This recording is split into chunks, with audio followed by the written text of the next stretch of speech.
प्राथमिक विद्यालय नया गांव नागौर सांसद कोष और विधायक कोष के नवनिर्मित कक्षा के उद्घाटन, लोकार्पण समारोह और शाला के सांस्कृतिक कार्यक्रम में उपस्थित आपके अपने आपके गांव में बड़े बड़े किसान के बेटे, नागौर के लोकप्रिय विधायक मोहन राम जी चौधरी, पूर्व प्रधान बेराराम जी दूनवर, भाई रामचंद्र जी, सरपंच साहब भवराराम जी, मनोज सिंह जी, यहाँ के हमारे रामकार जी, भाई विजयपाल पगड़िया सीकर से, पंचारिया जी, अग्रवाल जी, भाई मुरली गोदारा, सारे सम्मानित कान सिंह जो सम्मानित सेवरी सरपंच साहब, तमाम सरपंचगण, सम्मानित मंच, मौजूद बुजुर्गों, नौजवान साथियों, शिक्षकगण, सारे प्यारे बच्चों, सबसे पहले तो आपने मुझे आमंत्रित किया, इसके लिए आप सबका हृदय से आभार प्रकट करता हूं। अभी आप देख रहे हो कि मैं आपके लिए सड़कों पर सुबह से लेकर रात तक लड़ता नजर आ रहा हूं, लेकिन एमएलए साहब ने जिद की कि आपको कार्यक्रम रखना है। एमएलए साहब की बात को मैं टालता नहीं, आप जानते हो अच्छी तरीके से। मैं आपको उपस्थित हुआ और मैंने एमएलए साहब को कहा कि जितना आज पूरा दिन का चाहे समय लगे, पहले दूधवालों की टाणी के स्कूल को भी देख के, चाहे अवलोकन के स्कूल का, और फिर यहाँ आपने उपस्थित की। मुझे अच्छी तरह याद है जब मैं 2014 का निर्दलीय एमपी का चुनाव लड़ा तो पूरे इलाके आपने मुझे एक तरफा मतदान करके एक मजबूती दी थी राजस्थान के अंदर, और उसी का परिणाम था कि हनुमान बेनीवाल आज किसान जवान की आवाज बनकर राजस्थान से पूरे देश के अंदर जवान और किसानों के लिए हमेशा लड़ता हुआ नजर आ रहा है। बहुत बहुत आपको पूरे इलाके को धन्यवाद। नया काम स्कूल के अंदर साइड में पहली बार आ रहा हूँ प्रधान जी, आप और मेरा तो हमेशा सहयोग आपके साथ रहा, चाहे बैटरी प्रधान बने, चाहे भाई साहब बने, आप सबको पता कि हम सब एक दूसरे के हैं। ये लोग दूसरी पार्टियों में रहते हैं, फिर भी पीछे से मदद मेरी करता है, सब जानते हैं लोग बात कर। ऐसा लोग कहते हैं क्यों ये हवा पड़ी हुई है मार्केट के अंदर, और मैं इनकी करता रहता हूँ मदद, ये भी सही। यहाँ जब आपने मुझे सांसद बनाया, बहुत बड़ी जिम्मेदारी आप लोगों ने मुझे दी, मैंने प्रयास पूरा किया कि नागौर को विकास के पथ पे आगे लेके जाएं। शिक्षा में बहुत पीछे थे। आजादी के 70 साल बाद अगर किसी स्कूल कॉलेज के अंदर जाएं और वह ये डिमांड आए क्या सब्जेक्ट खुलाओ, बिल्डिंग बनाओ, हॉल बनाओ, इसका मतलब सच्ची आजादी अभी तक नहीं है। सरकार दुनिया भर का टैक्स देती है, घोषणाएं करती है, माफिया पनप रहा है, पैसे वाला हो रहा है, गरीब गरीब होता जा रहा है, नरेगा में मजदूरी करके लोग बच्चों का पेट पाल रहे हैं। एमपी कोटा, एमएलए कोटा, भामाशा, ये तो प्रयास कर ही रहे, लेकिन सरकारें क्या कर रही है? चिंता की बात यह है कि सरकारें खुद क्या कर रही है। मॉडल स्कूल बनाने की बात करती है, हाईटेक एजुकेशन की बात करती है, राइट टू एजुकेशन बिल लाएंगे, राइट टू हेल्थ लाएंगे, ये लाएंगे, वो लाएंगे, लेकिन आज गांव के अंदर स्थिति है कि सीनियर स्कूल खोल दिए, 10th खोल दिए, वहाँ अध्यापक नहीं है, और सरकारी स्कूल में बच्चे किसके पढ़ेंगे? हमारे बच्चे पढ़ेंगे, किसानों के बच्चे पढ़ेंगे, और किसानों के बच्चे पढ़ेंगे और बिना अध्यापक के पढ़ाई करेंगे, बिना भवन के बच्चे कैसे करेंगे, बिना लैब के, बिना साइंस के वो कैसे टेक्नोलॉजी के बारे में जानेंगे, कैसे डॉक्टर बनेंगे, कैसे इंजीनियर बनेंगे? सब जगह हाथ खोल दी।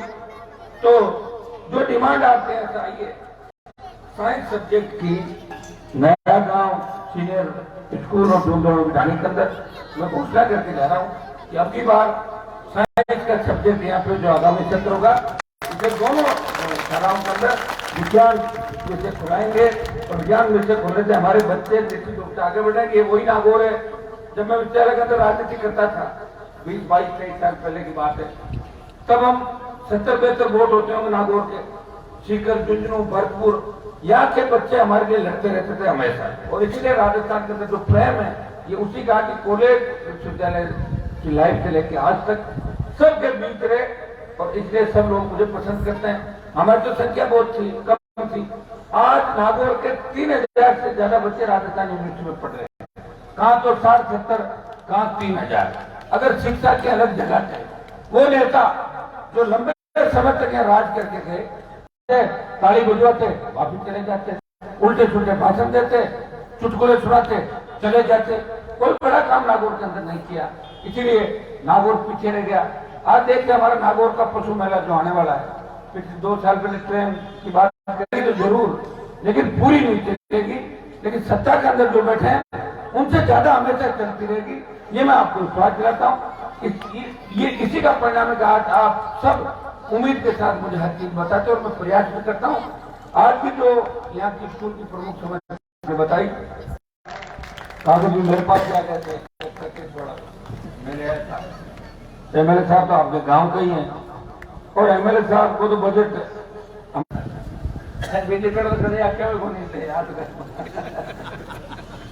मैं एमएलए साहब को रस्ते में बात कर रहा था कि जब वसुंधरा मुख्यमंत्री थी और मैं एमएलए साहब, उन्होंने ऑर्डर जारी किया कि 9 विधानसभाओं में काम होगा और खींवसर में नहीं होगा। काम नहीं होना चाहिए खींवसर, अनुमान वहां विधायक है। फिर भी मैंने काम कराए, प्रयास किए, हाईकोर्ट गया, सुप्रीम कोर्ट की लड़ाई लड़ी, और उसी का परिणाम था कि आगे बढ़ते थे। वो एक अलग लड़ाई के लिए इस बार कम से कम राजस्थान में हाँ कुछ जगह बदमाशी कर रहे हैं कांग्रेस के लोग, ये सही बात है, लेकिन अपने नागौर में बदमाशी नहीं करते कोई, सब आप चिंता नहीं करें। नागौर के अंदर सिक्का आपका ही चलेगा। विधानसभा आप लेटर लिख के दोगे, जब नहीं लिख के दोगे तो नहीं चलेगा। दे दो सारे काम, जितने भी इस बार सारे काम आपको हो जाएगा। आपको तो वैसे भी सीएम भी बहुत मानता है, जो मोहन जी ने कागज भेजे, वरिष्ठ है आप, हमेशा आपने ध्यान रखा सबका, और काम कभी रुकते नहीं और पार्टियों से काम होते नहीं। क्योंकि आजकल तो दूसरा हो गया ना, कांग्रेस बीजेपी थोड़ी लड़ रही है, कांग्रेस लड़ रही है और बीजेपी अंदर से लड़ रही है, और आरएलपी है जो सबके लिए लड़ रही है राजस्थान में। तो नया हो गया ना भाई, पार्टी आपस में लड़ रही है, एक दूसरे के अंदर लड़ रहे हैं सारे। और यही स्थिति लोगों की है। जितने जन सुनवाई के अंदर कागज आते हैं, आप देखिए 80% जो कागज हमारे पास आते हैं वो भाई लड़ेगा भाई से, भाई लड़ेगा चाचा के लड़के से, भाई बहन का प्रॉपर्टी का विवाद होगा, बुआ भतीजे का विवाद होगा। तो जो लड़ाई है वो परिवारों के अंदर आकर सिमट गई।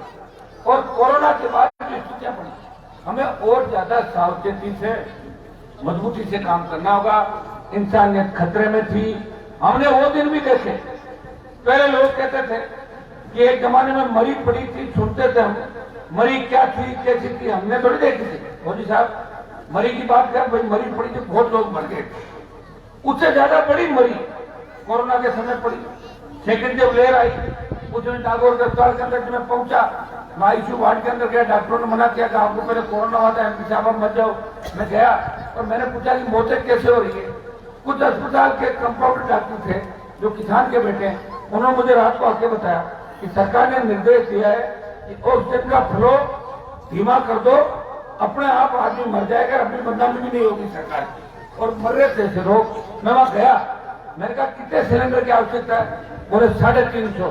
और कितने सिलेंडर आ रहे हैं, 90 सिलेंडर आ रहे हैं। आप बताइए, 350 सिलेंडर दूसरे दिन से करवाए, आईसीयू वेंटिलेटर। लेकिन मैं कोई बता नहीं सकता किसी को, प्रयास में कर सकता हूँ। वहां भी बयानबाजी चली, कोई कहता केंद्र ने काम नहीं किया, कोई कहता स्टेट ने नहीं किया, लोग हमारे चले गए। 50 लाख मौतें हुई होगी इंडिया के अंदर पूरी। ये कोरोना के अंदर जो आंकड़े बताते, कई लोगों ने टेस्ट नहीं कराया बेचारे, हुआ गांव में खांसी जुकाम, खत्म हो गया, मान लिया कोरोना चल गया, कहीं का निकला, कहीं का नहीं निकला, कहीं रिपोर्टें झूठी आई। ये सब चीज हमने देखी, हमारे छोटे बच्चों ने देखी। ईश्वर ना करे कि दोबारा हिंदुस्तान को ऐसे दिन देखने पड़े जहाँ इंसानियत दम तोड़ रही थी, जहाँ परिवार के परिवार उधर गए, लोग कोरोना जिसकी मौत हो रही थी उसके हाथ नहीं लगा रहा था, उसके दाह संस्कार में नहीं जाना था कि कोरोना फैल नहीं जाए।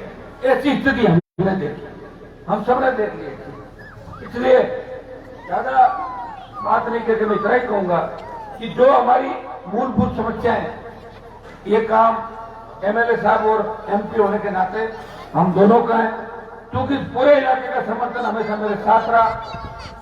मोहन राम जी का जो गांव है, पूरा इलाका है, हम दोनों मिलकर इस इलाके का विकास कराएंगे निश्चित रूप से। देखिए, विकास पहले हुआ ही नहीं था, पहले बातें हुई थी और चुटकुलों से काम निकला। सारा विकास हमारे ऊपर आके पड़ गया कि आप कराओ, आप कराओ, आप कराओ। सरकारें नहीं, आधा टाइम तो सड़कों में निकलता है, कभी वारंट आ जाते हैं। वसुंधरा के समय तो मेरी ऐसी स्थिति हो गई थी, जब भी डाक लेके आता तो मुझे लगता कोई वारंट जरूर क्या, भाई वारंट है क्या? बोला हाँ, एक वारंट आया आपका। ऐसी स्थिति से मैं गुजरा था नागौर राजस्थान के अंदर। असली लड़ाई लड़ी राजस्थान में, बड़े बड़े नेता मैंने देखे। 13 में कह रहे थे आपके साथ रहेंगे, मोर्चा बनाएंगे। 13 के आते आते भागे मैदान छोड़ गए। अभी कई लोग इधर उधर करें, पता नहीं आएगा कि नहीं आएगा कोई। मैं तो हुई, मैं आपको विश्वास दिलाता हूँ, मैं लड़ाई आपकी लड़ूंगा। मुझे सत्ता में जाना होता कभी का चला जाता, सत्ता तो इंतजार करी मेरा। 20 साल हो गए, 20 साल सत्ता में रहता, बाद में छोड़ देता सत्ता। लेकिन मैं अगर सत्ता में रहता तो इतना मजबूती से आपके लिए लड़ाई नहीं लड़ पाता। भाइयों, ये संघर्ष का ही परिणाम है कि राजस्थान में रात के बाद कई बिजली की कटौती नहीं होगी राजस्थान के अंदर। ये उस लड़ाई का ही परिणाम है कि किसान को 7 घंटे रात को अनवरत छुट्टी मिलेगी और 6 घंटे बिना कटी, बिना ट्रिपिंग के बिजली राजस्थान के अंदर मिलेगी। लड़ाई पूरे राजस्थान की लड़ना है, और लड़ाई किसी न किसी को लड़नी होगी। ये वीर तेजाजी महाराज की धरती है, उन्होंने 1000 साल पहले गायों के लिए लड़ाई लड़ी। लोग तो परोपकार के लड़ते थे। आज आप देखिए, लोग लड़ाई किसके लड़ते हैं? अगर सत्ता में आ जाते हैं तो बात तो समाज की जरूरत पड़ेगी, समाज के नाम पे आके खड़े हो जाएंगे, हमारी जाति है, हमें बचाओ। और जब कलम होगी तो वो भला करेंगे भांजे का, भतीजे का, साले का और भाई का, उधर सिमट के परिवार के अंदर। ये उनका समाज। और तकलीफ पड़ी तब कहेंगे अरे हमारे हमारे मेरे उस समाज का। ये स्थिति आप देख रहे हैं, मैं गलत नहीं कर रहा हूँ, सही बात है। जरूरत पड़े समाज और जरूरत नहीं पड़े तो अपना परिवार, ये व्यवस्था रही। और पहले के जमाने में क्या होता था? बाबूजी ने लड़ाई लड़ी गायों के लिए, तेजाजी महाराज चले, जितने भी लोग देवता उन्होंने परोपकार के लिए लड़ाई लड़ी, परोपकार किया, दूसरों की लड़ाई लड़ी और अपना जो वचन जो दिया वो निभाया। आज के क्या वचन बताओ? सुबह कुछ कहते हैं, दोपहर को झूठी सौगंध खाते हैं, शाम को कुछ कह देते हैं। मैं तो ऐसे कई नेताओं को जानता हूँ जो दिन में 50 बार झूठी सौगंध खाते हैं। तो भोग देता है नागौर में, ये तो कई पुराने नेता नागौर के अंदर 4-5 बार एमएलए रह गए, ये हर मुंह पर सारी सौगंध, मारी सौगंध, बाप की सौगंध खाते रहते हैं। उनको शर्म है नहीं, तो क्या करोगे आप इसका? बताओ। ये आदत पड़ जाती है आदमी की, ये आदत छूटती नहीं। और जनता ने भी कभी नहीं कहा कि आप अभी क्या करो, क्यों सौगंध करो? आप वोट देते रहे, कभी हार गए, बैठ गए, ठीक है, चल रहा है। लेकिन मैं आपको विश्वास दिलाता हूँ, ये मेरे संघर्ष का ही परिणाम है कि मोहन जी और रूपाराम जी को छोड़ के अब के सबसे ज्यादा नौजवान विधायक नागौर के अंदर जीते क्या बताए कर। अब वो आगे काम अच्छा करे बुरा करे, वो तो उनके धर्म है, लेकिन मैंने तो मेरा धर्म निभाया हर तरीके से। आपको सबको हर चीज का पता है, और लड़ने में बड़ा जोर आता है और लड़के काम करने में बड़ा जोर आता है। कई लोग होते हैं, मेरे एक साथी विधायक थे, नाम नहीं लूंगा उनका, वो थर्ड पार्टी से आते थे, कांग्रेस बीजेपी से नहीं थे। वो मुझे विधानसभा में कहते थे क्या आप दिन में एक आगे लेके क्यों घूमते हो? मैंने लोगों के काम है कि काम किसी का मत कराओ, खाली भाषण दो, नारे लगाओ और लाते हुए काम जयपुर के अंदर लाते और नाला है ना, नाले में फेंक दिया करो। बात वो क्या बात कर रहा है? हम तो यही काम करते और करते थे, सही है ये बात, काम नहीं कर रहा। या संघर्ष भी कर रहे हैं, काम भी कर रहे हैं। दिल्ली में भी लड़ाई, जयपुर में गहलोत से लड़ाई, फिर भी देखो कैसे घोषणाएं कर रहा हूँ, ये खुलवा दूंगा, वो खुलवा दूंगा सड़क। अब अगर मेरे बिल्कुल ही काम नहीं होंगे तो आप मेरे पास आना ही छोड़ दोगे। तो 80% काम तो मैं कर रहा हूँ और 60 से 60 नंबर पे फर्स्ट डिवीजन और 75 पे डी, 80% पे चल रहा हूँ। बाकी 24 सांसद है, उन्हें 20-22 तो सो रहे लोकसभा में नींद ले रहे।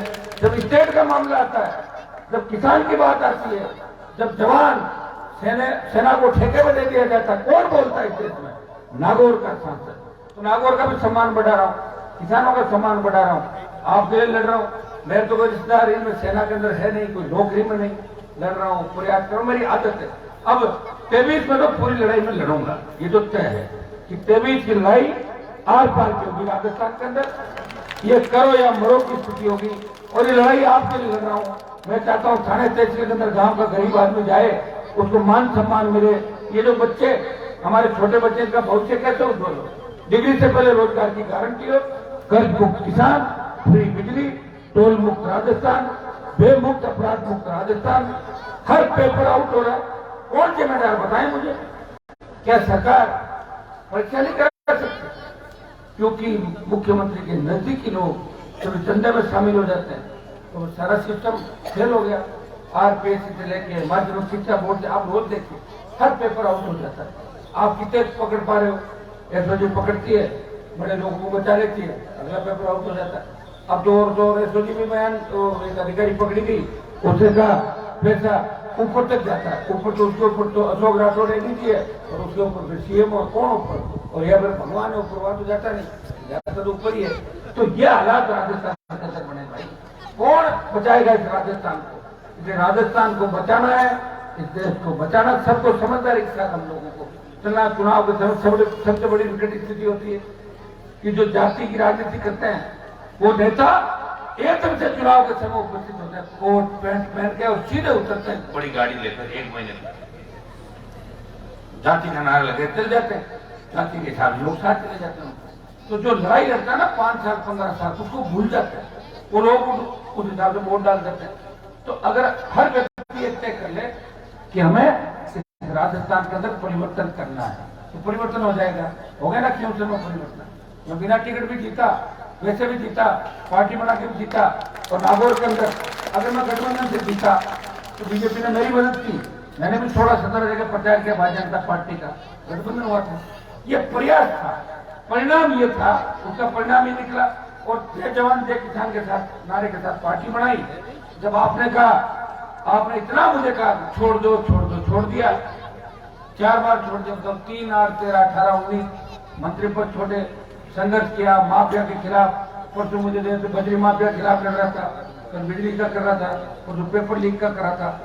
7 दिन में 3 बड़े प्रदर्शन करके दिल्ली और राजस्थान तक चेताया कि राजस्थान का जवान अब ठान चुका है, अब घर बैठे नेताओं को वोट नहीं मिलेंगे, अब लड़ना होगा, तो भ्रष्टाचारी और अपराधियों के खिलाफ जवान सड़क पे होगा। ये संदेश आप लोगों ने दिया। हम शिक्षा के क्षेत्र में आगे बढ़ रहे हैं निश्चित रूप से, लेकिन जो आज शिक्षा की स्थिति होनी थी वहां पर हम अभी भी नहीं। जब तक हम लोगों को पानी, बिजली, सड़क, स्कूल और अच्छी शिक्षा नहीं दे पाए तो मुझे लगता है कि सच्ची आजादी आज ही हिंदुस्तान के अंदर जिन लोगों ने बलिदान देकर देश को आजाद कराया, आज भगत सिंह को अपनी याद करता है। लेकिन आज जो लोग मखमली रजाइयों के अंदर ठंड में सोते हैं, उनको पता चले पाड़े में भी कई लोग पड़े हैं, कई लोग बेचारे छोटा सा कंबल के रहन बसेरों के अंदर भी बैठे हैं। 30-35 करोड़ की आबादी आज भी एक टाइम का खाना खाती है इस देश के अंदर। कौन जिम्मेदार है इसके लिए? कहीं कहीं किसी को जिम्मेदारी लेनी होगी। आप बताइए, राहुल गांधी भारत जोड़ो यात्रा निकाल रहे, अरे भारत जो जुड़ा हुआ टूटा कब था? हम तो जो पैदा हुआ भारत जुड़ा हुआ ही था। 1947 में भारत आजाद हो गया, हम निकलने वाले साथ चल रहे हैं, सेल्फ ले रहे, और वो भी मेरा भाई देखो अलग अलग पोल दे रहा हर जगह, हर स्टेट के अंदर। तो हिंदुस्तान की संस्कृति को तार तार कर दिया। आप बताएं, बच्चियां बेटी क्या बात करें, कैसे हालात बन गए। और हमारे बच्चों को देखो, वो भूल गए किन के बेटे हैं, किन के पोते हैं, किन की पोतियां हैं। बस लाइट के आने के लिए चाहे जैसे पोज में फोटो खिंचवाई जा के साथ शर्म चलेगी सबकी। बस हमें तो कोई ये कहते हैं राहुल जी के बहुत नजदीक है, हेलो हम राहुल जी के नजदीक है, क्या करो राहुल जी के नजदीक हो? मेरे पास बैठता राहुल वहां पे, और मैं जब देख रही थी तो देखते हैं मन खड़ा होगा, क्या भैया क्या कर रहे हो तुम? सोता रहता लोकसभा के अंदर। तो भाइयों, ये हिंदुस्तान की तस्वीर है, ये हिंदुस्तान की तकदीर है। लोग चल पड़ते हैं, कोई भी आ जाए, कोई डुगडुगी बजाता है, कोई खेल दिखाता है, उसको देखने में चले जाते हैं। एक जगह में गया भाई साहब, एक जगह गया तो 40,000 की भीड़। तो मैंने सोचा कोई बहुत बड़ा नेता, मेरे से बड़ा कोई नेता, भीड़ तो हमारे साथ आती है। तो वहां देखना 3-4 नाचने वाला है, मैंने थोड़ा उनके लिए 40,000 लोग रात को बैठे। कई बार होता है कि भाई हम जो तपस्या करें वैसे ही, लेकिन चलो मेरे तो साथ हो गया आप, इसलिए मैं इसको नहीं कहूँगा। मुझे अलग रूप से आप आशीर्वाद भी करते हो, मेरे लिए पार्टी में बुलाते हो। वैसे तो राहुल गांधी की यात्रा में थोड़ा टाइम जाके वापस आ गए, तो थके जाते। अब बेटी को अगर इनको चिंता हो तो शादी क्यों नहीं कर रहे? 55 साल का हो गया,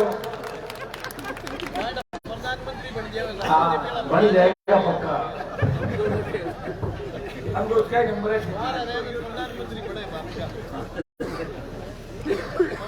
अभी जो प्रमुख बातें इस इलाके की थी वो एक तो जल जीवन मिशन के तहत जो ढाणी गांव पानी पहुंचाने की बात हम कर रहे हैं। लंबे समय सरकारें कोई सी भी रही।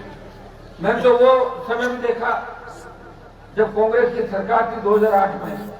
देखिए आप प्रधानमंत्री 2010 में या 10 में 8 के अंदर जब सरकार थी तब विधानसभा के अंदर ये बात आई कि नागौर, मेड़ता, खियूसर, परबतसर ये जो विधायक थे ये थे बीजेपी, हम बीजेपी के एमएलए थे, और कांग्रेस के थे जाइल, बीजवाड़ा, कुचामण, निर्दलीय थे आपके वहां के लाडपुर। इन लोगों ने कहा साहब ये नौका जो पानी आएगा ये तो नागौर, खियूसर, मेड़ता जाएगा, तो वहां तो एमएलए बीजेपी के, कांग्रेस को क्या फायदा। और ऐसा करो इस पानी को नौका से निर्माण की तरफ मोड़ दो।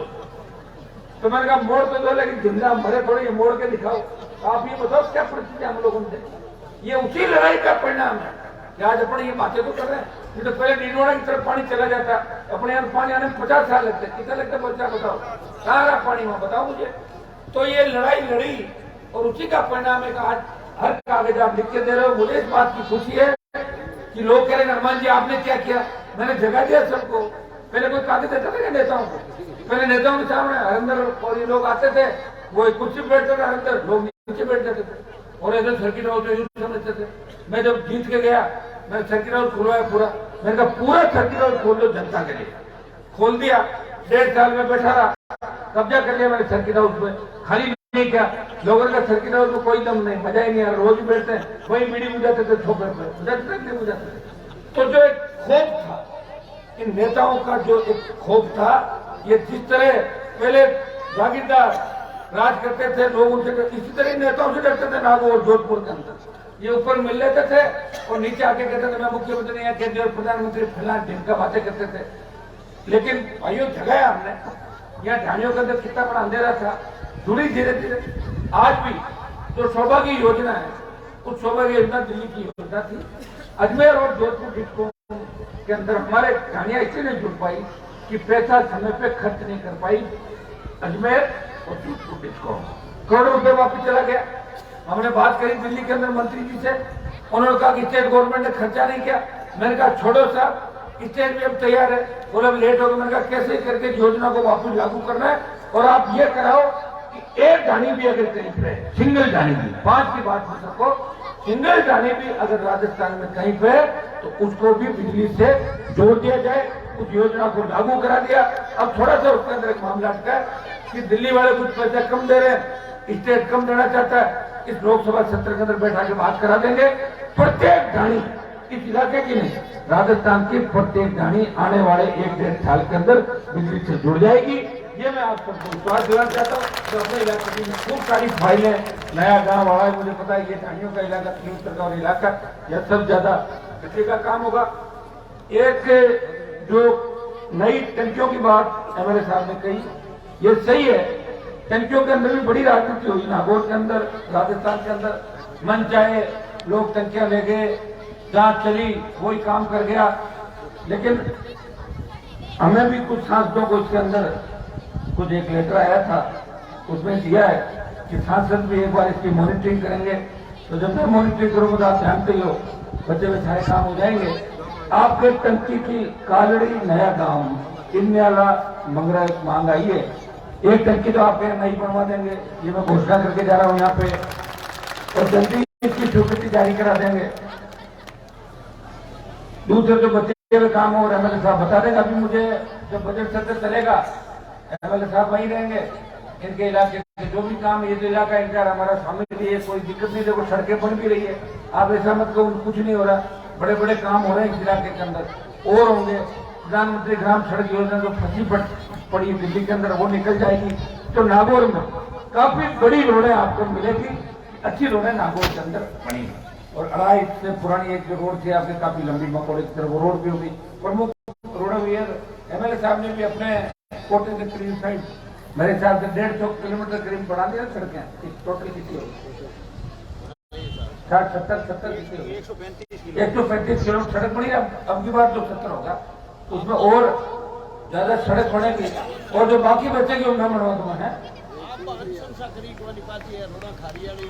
कर दी ना मैंने तो करी होती ना ना ऐसे नहीं। उसमें क्या हुआ कि 5 साल तो वही करे बाकी दूसरी बनेगी। मैं ये चाहता हूँ कच्चे ट्रैक बनाए, कच्चे ट्रैक जिले के अंदर कच्ची रोडें है ना, पक्की रोडों के साथ कच्ची रोडें भी बनाए। डामर के ऊपर डामर लगाओगे उसको कैसे मान लूँ मैं कह रहा हूँ डामर भी बने और जो कच्चे ट्रैक है हमारे उनको भी तो थाने। लड़ाई कोई है, बाकी मेरे गांव में नहीं बनानी रोड, आपको पता है और आप भी लड़ने की आदत है, मैं लड़ता रहता हूँ। जब तक मुझे लगता है ना कि मेरे लेटर से कोई काम होगा, मेरी नहीं चल रही है, या तो मैं लेटर लिखूंगा नहीं और लिखूंगा तो पूरी चलेगी, नहीं तो लेटर वापिस आ जाएगा। ये लड़ाई है, तो सरकार को चुका देने चिंता ही नहीं, आपकी सरकार को भी और दूसरी को भी चिंता क्यों कर रहे हैं आप जय जी। बाकी अभी बजट सत्र के अंदर जो यहाँ के कुछ डिमांड आपने बताई उनको पूरा कराएंगे। अब आज आपने मुझे बुलाया लंबे समय बाद, मैं जिले में किसी स्कूल के कार्यक्रम के अंदर गया हूँ, क्यों रोज मेरे से नाराज रहते हैं एमएलए हमने आपको बार बार बनाया या कम आते हो आप। मेरा छोटा भाई वहाँ जाता विदाई के भाई साहब की इच्छा थी, मैं चलो इधर नहीं जा रहे हैं नागौर, एमएलए साहब गांव में चल के शुरुआत करते थे, मैं गांव ही जाके आया था, इधर नहीं इधर ये भी गांव ही हमारा अड़ाई झुंझुनवाड़ों की डाणी। 5 लाख रुपए की मैं घोषणा 6 लाख की भी करके जा रहा हूँ। 1 मिनट आपको पूरी घोषणा है, आप सुन ले। साइंस के सब्जेक्ट झुंझुनवाड़ों की डाणी और नया गांव दोनों जगह विज्ञान के सब्जेक्ट के द्वारा आपसे उपलब्ध करा दें। 10 लाख रुपए झुंझुनवाड़ों की डाणी के अंदर आपके कब तक के एमएलए साहब ने बताया। 6 लाख रुपए आपके यहाँ गेट और जो स्टेज आप बनाना चाहते हो कौन सा, क्या आपने बताया सरपंच साहब कौन सा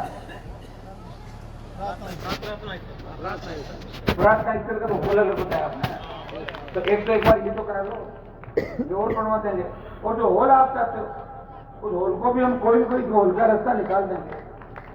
अभी मैं घोषणा कर जाऊं और होल नहीं बने तो आप लोग घोषणा करके, जैसे पहले वो 2-3 नाम लेते हैं ना आपके, वो साफ करके फलानी वो नेता करके, तो मैं ऐसा कोई काम नहीं करूंगा। इस होल को मैं बनवा दूंगा, इसका थोड़ा सा समय हमारे को देगा, एमएलए साहब हम मिलके इसका कोई रास्ता निकाल देंगे कि ये होल कैसे बने। और आपने ये जितने भी और डिमांड मुझे दिए करीब तो आपको होगी पूरी, तो ये तो आप 5-6 लाख रुपए कहाँ खर्च करने के, मतलब आपके मैंने 15 लाख पंचायत को 16 लाख देती है आज, 10 लाख ये और 6 लाख पहले, टोटल हो गए 21 लाख। इस जिले में ऐसी कई पंचायतें जहाँ मेरे को एक तरफा वोट मिले थे वहाँ 1 रुपये में नहीं दे पाया। अभी पैसा है ही नहीं, पैसा है ही नहीं, पैसा हमारा लेफ्ट हो गया। प्रयास करेंगे इस बजट सत्र के अंदर, क्या पता कोई एमपी का भी कोटा बढ़ जाए, मुझे तो लगता नहीं, मुझे लग रहा है कि एमपी का कोटा खत्म ही होगा, क्योंकि मोदी जी की लहर चल रही है ना, तो लहर चली जो एमपीओ के काम जो तो लहर चलेगी, वोट मिल जाएंगे लहर पे। तो भाई देखिए हम जो है तैयार है, आप चिंता नहीं करें, जो कह के जाएंगे उस काम को करें, चाहे कैसे भी करना पड़े। इस इलाके में विकास की कमी नहीं है कि हम सब साथ मिलकर नए नागौर नए राजस्थान का निर्माण करेंगे। कर्ज मुक्त किसान, टोल मुक्त राजस्थान, जो हमारे मुद्दे हैं उनको लेके फिर हम मजबूत लड़ाई लड़ेंगे, सबको साथ लेके चलेंगे। आपने मुझे बुलाया, आपने सम्मान किया, हमेशा मेरा हर जगह साथ दिया, सबका हृदय से आभार, धन्यवाद।